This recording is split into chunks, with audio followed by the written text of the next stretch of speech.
अभी हमारे साथ हिंदुस्तानी अवाम मोर्चा के राष्ट्रीय सचिव प्रत्युष प्रांजल जी। प्रत्युष जी, बिहार महागठबंधन में सीटों का दांव पेच अभी तक फंसा हुआ है। जीतन राम मांझी नाराज चल रहे हैं, क्या रणनीति होगा आप लोगों का? ये आप लोग का दिया हुआ बात है कि जीतन राम मांझी नाराज चल रहे हैं। जीतन राम मांझी जी की पार्टी है हिंदुस्तानी अवाम मोर्चा सेकुलर, और पार्टी महागठबंधन में सहभागी है और कोई नाराज़गी नहीं है। जो भी होगा वो सब चल रहा है, बातें हो रही हैं, सारा चीज़ अपने आप पटल पे रख दिया जाएगा, आपके सामने रख दिया जाएगा। ऐसा माना जा रहा है कि आप लोग 3 सीटों की मांग किए हैं, एक मुजफ्फरपुर गया के लिए। हमने तो मांग बहुत सारी सीटों की है, हम तो 40 के मांग पे हैं।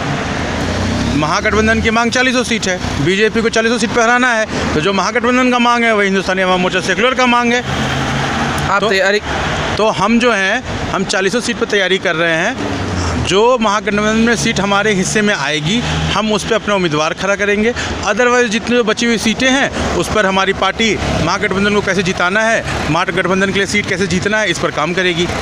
पिछले दिनों जीतन राम मांझी कहा था कि हमें सुविधा अनुसार सीट दिया जाए, नहीं तो हम महागठबंधन से नहीं लड़ेंगे 2019 के लोकसभा चुनाव। मांझी जी ने ये नहीं कहा था कि सुविधा अनुसार सीट दिया जाए। मांझी जी ने, आप लोग जो रिपोर्टर्स हैं, हमारे बंधु हैं, पत्रकार बंधु, उनका जो रोज़ चल रहा था कि एक सीट पे चुनाव, एक सीट पे चुनाव, एक सीट मिल रहा है, एक सीट मिल रहा है, उस पर उन्होंने कहा था कि हमें महागठबंधन के हित में अगर हमें एक सीट भी नहीं मिलेगा, हमें एक सीट भी नहीं लड़ना है, तो हम महागठबंधन के हित में कुर्बानी देंगे। लेकिन मैं हमेशा ये कहता रहा हूँ, हम एक पार्टी हैं, हम बिहार में महागठबंधन के साथ हैं।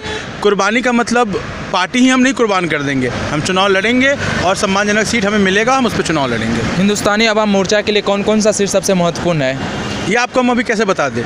ये तो जो महागठबंधन के शीर्ष नेतागण हैं वो जो सीट हमें अलॉट करेंगे उस पर एक्सरसाइज होगा कि कौन सा उम्मीदवार जीतने वाला है, कौन सा उम्मीदवार किस लोकसभा से कहाँ से किसको फील्ड किया जाए, उसके बाद ये डिसीजन होगा ना। लेकिन सुनने में आ रहा है कि आप लोग मुजफ्फरपुर से तैयारी कर रहे हैं।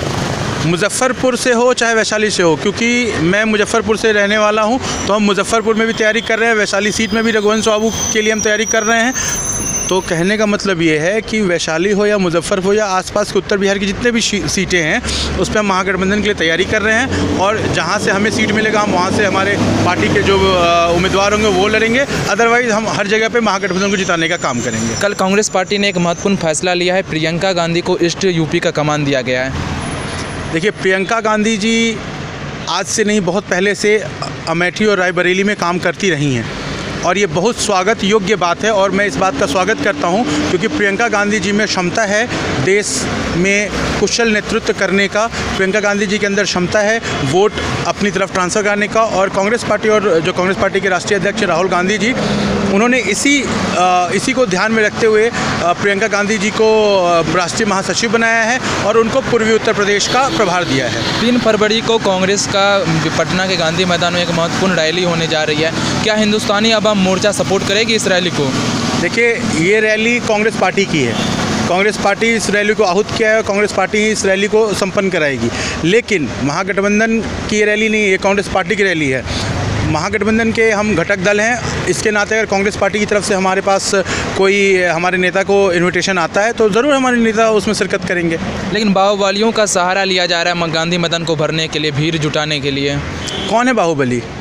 कौन है बाहुबली? बाहुबली तो वही लोग हैं ना जो बीजेपी में थे तो गंगा नहाए हुए थे, और बीजेपी छोड़ के इधर आ रहे हैं तो बाहुबली हो गए। या जेडीयू में रहे हों, या नीतीश कुमार जी के साथ रहे हों, या वहाँ पे बीजेपी के साथ रहे हों, जब तक वो वहाँ थे तब तक वो बाहुबली नहीं नज़र आते थे, तब तक वो बिल्कुल भी एकदम पाक साफ व्यक्ति नज़र आते थे। लेकिन जैसे उन्होंने उनका दामन छोड़ के इधर आ रहे हैं तो उनको बाहुबली नज़र आ रहे हैं। तो अब ये आप तय कर लीजिए कि कौन बाहुबली है, कौन क्या है। दिल्ली से केशव झा की रिपोर्ट, लाइव सिटीज.in के लिए।